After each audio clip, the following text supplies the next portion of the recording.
Welcome to the first episode of Road to J. Cole Feature, the series that's all about the journey. I'm DG the Artist, and this series is for you if you've always wondered about the process of going from zero profit to making a living as a rapper, or if you're a rapper yourself and you want to compare notes with somebody else who's doing it full time. Each episode is going to have 4 parts. First, I'll update you on everything I've done for my rap career in the past week since the last episode. Next, we'll take a look at my stats and analytics, YouTube, Spotify, Instagram, and anything else that feels relevant. Then I'll get emotional and reflect a little bit on the past week, what I feel like went well, what I could have done better, and talk a little bit about my plans for the next week. And finally, I'll give a weekly shout out to someone else who's been putting in the work and deserves more eyes on their music. Now, before we get into it, since this is the first episode of the series, I want to give a little more context about the general goal of the series and why I'm calling it Road to J. Cole Feature. So let me tell you a little story. If you watched my last video, you might know that I was considering calling the series Road to Travis Scott Feature, and changing it to J. Cole is not a Travis Scott diss. I still love Travis Scott's music, but recently I realized that getting a J. Cole feature would be the most full circle moment I could ask for. So as you probably know, I recently quit my software development job at Twitch to be a full-time rapper. And the day that I told my boss that I was quitting was January 14th of this year, which just so happened to be the same day that J. Cole announced his retirement album, The Fall Off. And if that's not coincidence enough for you, my last day on the job, which I had planned way in advance, was February 6th.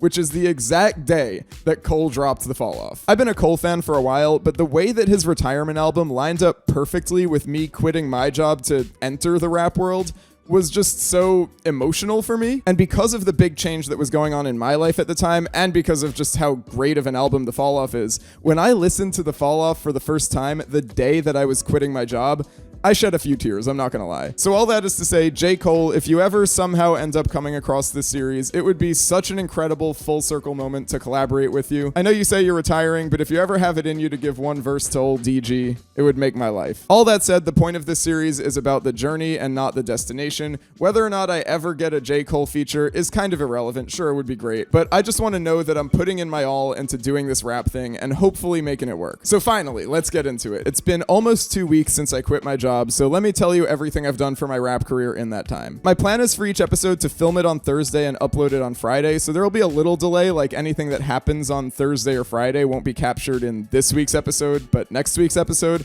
but I think you can deal with that. So I've recorded a bunch of music. On the first Monday after quitting my job, I invited my good friend Risk over, and we were working on a collaboration called Rock Bottom. She's normally kind of like an indie pop artist, but we talk all the time about just doing some crazy hyper pop stuff together, so that's kind of what this song is, and I'm really excited about it. I also recorded like half of a song called Going Nowhere. It's a pretty cool concept, but it's really not fleshed out yet. I kind of just laid down like the first verse and a little bit of the hook. And on the topic of J. Cole, yesterday I recorded a little verse to his song Poor Thang off The Fall Off. It's like a 20-bar verse I wrote that goes along with the theme of my next EP. For those who don't know, the EP I'm working on is called I Quit My Day Job, so it's just a bunch of songs about quitting my day job. But this verse feels like it stands alone really well, which is usually a good opportunity to do sort of like a freestyle or like remix of an existing song. So my current thought is, once the EP is ready, maybe like a couple weeks before I'll drop like the Poor Thang freestyle on YouTube, you know, unmastered, whatever, just to get that verse out there and build up some hype for the EP. I guess we'll see. I'm really curious as this series goes on how many songs I'll mention that actually never end up seeing the light of day because they just don't work out for whatever reason. Maybe somebody in the comments can keep score of all the songs I've referenced and then check them off once they're actually out. Next up, let's talk performances. So there's an open mic that I go to every Tuesday. I went last Tuesday and didn't get picked to perform, and then I went this Tuesday and I did perform. I performed Skate and I Don't Want Potential. Skate was a super special one for me because, you know, it's a song about wanting to quit my job, which I finally did. So my first performance post quitting my job, I had to perform Skate. I might quit my job and skate. Hold up, skate. Hold up, skate. I might quit my job and skate. At the open mic, I was also the subject of a mini documentary by my good friend The Vibe. He's been doing this really cool mini doc series that highlights artists that go to this open mic. So I will be the subject of an upcoming one, so stay tuned on his channel for that. I'll link it in the description. And let me tell you, if you're also an up-and-coming artist, please go to open mic nights. Like, I'm sure your area has a poppin' open mic scene somewhere, and I feel like it's just the best place to make good friends, good connections, and just like really grow as an artist. I love going to this open mic. It's just such a good vibe, and I feel like it's really helped me out. Now let's talk content, because you're not an artist in 2026 if you're not constantly pushing out content. So since quitting my job, I posted a YouTube video about why I quit my job at Twitch. That's my last long form video, so go check that out. I also posted a short on YouTube, Instagram, TikTok about my recent collaboration with Cremona. I posted two, count 'em, two shorts about quitting Twitch. And then I also went out in public and recorded a really fun video with The Vibe where we had random strangers try to match the song to the artist. We played one of my songs, one of his songs, and a Baby Keem song, and we tried to see if they could get them correct. It was a really fun video to film, and I've started editing it. We have so much footage to comb through, but I'm hoping I can get it out sometime like this weekend or early next week. And like I said, I'm recording this on Thursday, February 19th, and my current plan for today is to stream on Twitch a little bit later. I'm going to be doing some Megaminx solving. That'll be pretty fun. And finally, let's talk about money, because you got to get money when you're trying to be a rapper. That's the whole thing. So I've got a couple exciting concerts confirmed. First, today, when you're watching this, tickets for my next show at The Pocket are officially on sale. I'm doing a show with two friends I've already mentioned in this video, Risk and The Vibe. We're going to do all our craziest, most energetic songs. It's going to be an incredible night. I'm really looking forward to it. So if you want some good camaraderie on a Saturday night, pull up to The Pocket in DC on April 4th. Now, the rest of the shows I've been working on are not 100% confirmed yet, but let me tell you about them anyway, because like I said, this is a whole behind the scenes look, so I am happy to spill whatever I can legally spill. I've been in talks with a venue in Raleigh, North Carolina for a show in July. For those of you who are also cubers, you'll know that the North American Championships for cubing is happening in Raleigh in July, and would I really be a business-minded individual if I didn't try to get all those cubers located in one place to come to my show just a few blocks over? Right now I've got second hold. And let me tell you, here's where I'm going to get into all the details about the stuff they don't tell you about booking shows. So the hold system is kind of ridiculous. A lot of times they won't confirm your show right away. They'll be like, okay, you get third hold or second hold or 25th hold or something like that. What that means is the venue likes you, but they don't like you that much that they want to 100% commit to having you at the venue on that date. So me getting second hold means either that there's some artist that they like more who currently has first hold. Honestly, I think that's pretty unlikely because the show is way out in the future. Or that they're just not ready to commit to an artist of my caliber, so they're going to keep me on second hold until I try really hard to convince them to give me first hold. So there's a whole system where if you're in third hold, you have to challenge for second hold, and then you have to challenge for first hold, and once you get that, then you can go along with signing contracts and planning the whole concert. Logistically, it's kind of annoying, but I have been pushing for first hold because I really want to get this Cuber concert announced sooner rather than later. Based on my previous Cuban concerts I've done, I'm really confident that we can sell a lot of tickets, so I reached out to challenge for first hold, and we'll see what they say. I also have a tentative show planned at UMBC, which is a college in Maryland, in September, so I'll announce that when that's official, but I'm in talks for that, and it seems like it's going to happen, which will be really exciting. I've never performed at a college like that before. I've got another confirmed cubing-related show coming up in October in Vegas, too, so I'm really excited for that. And finally, the last concert I'm working on is a show at Princeton Reunions in May. I was a Princeton graduate, and every year at reunions, they usually hire some artists to come perform. From a friend of mine who's done it before, I hear they pay really well, so I really want to lock down that show, but it has been kind of hard getting in touch,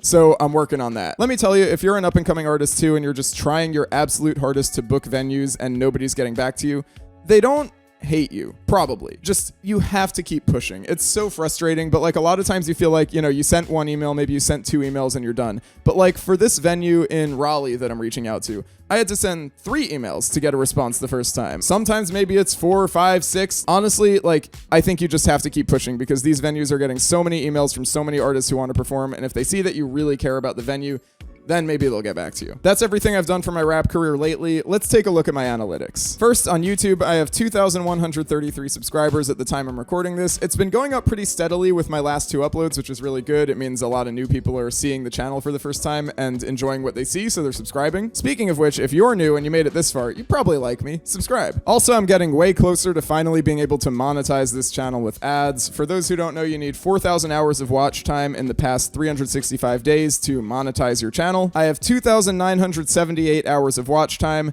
About a year ago, I was over 3,000, but that was just because a video of mine like popped off and then stopped popping off at that level. But the past 2 videos of mine have both hit over 100 or maybe 200 hours of watch time each, which is huge for finally hitting that 4,000 hour milestone. I can feel the ad money. That said, my channel is monetized for things like super thanks and joining the channel, so if you like what you see, I do have some special perks for channel members, so make sure to join the channel below. And I feel like a lot of people selling a product would not mention something like this, but I don't have any channel members yet. So if you join right now, you could be the first DG the Artist channel member ever, which is a huge flex in a couple years. Probably, not guaranteed, but probably. And now taking a quick look at Instagram, nothing really to note here, but I just hit 3,200 followers exactly, which is a pretty cool number to be able to say on camera. My recent posts have been doing pretty well, all between 50 and 100 likes, which is pretty solid for me, and they get some comments too, which is nice. Thank you for engaging. And finally, a quick look at Spotify. I've got 251 monthly listeners right now, which is great. I was really excited to see that it went over 250. And looking at the past week alone, these numbers actually only go through Tuesday because Wednesday's numbers aren't in yet, so by the time you're watching it, it's a little bit outdated. But I've had 74 listeners and 216 streams, which is pretty solid. A good week. And one thing I really like to look at is my number of Spotify listeners in Washington, D.C., because that's the area I'm based in. And right now, Washington, D.C. is my most listened city. I've got 10 listeners in the city. I love seeing D.C. on top. We got to keep it there. So if you're in Washington, D.C., make sure to go stream my stuff on Spotify and get those numbers up. Now for a quick reflection on the last week. What went well, what didn't go well, and what I'm planning for next week. Honestly,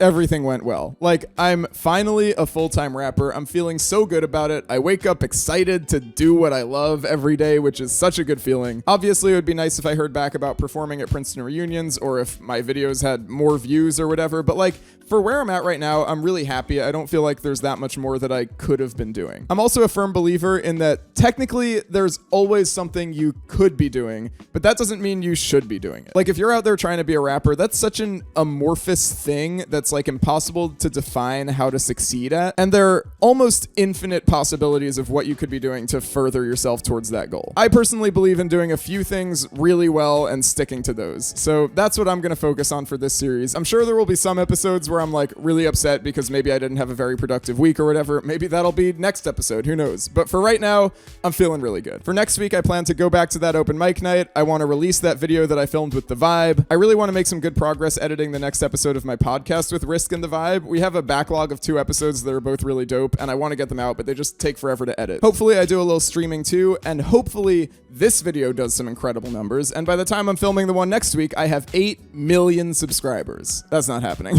Finally, the final section of this video, the weekly shoutout. This week's shoutout goes to 2 good friends of mine, Cam Strife and Organized Chaos, for their song Dance With Me that just released on Saturday. The 2 of them are fellow DC area artists. I've seen them perform so many times. They're so talented on stage and on the mic. Cam Strife is a great rapper. I really see like a young J. Cole in him, and Organized Chaos is an incredible singer and rapper too on occasion. And they're both just great people who I really want to root for in the music world. So today's shoutout does go to 2 people instead of 1, but it's because of this incredible song they just dropped called Dance With Me on all streaming services. Go check it out if you haven't. If you want to be considered for a shout out in a future episode, let me know in the comments that you make music. I can't promise that I'm going to check everybody's music out, but I will try my best, and if I think you really got something and that you're putting the work in, then maybe you'll get a shout out in the next one. If you've watched this long, thank you so much for tuning in. Make sure to like, comment, subscribe, and hype the video, which I just found out is something you can do. Hype the video so more people see it. Anyway, thanks for watching, and I'll see you in the next video.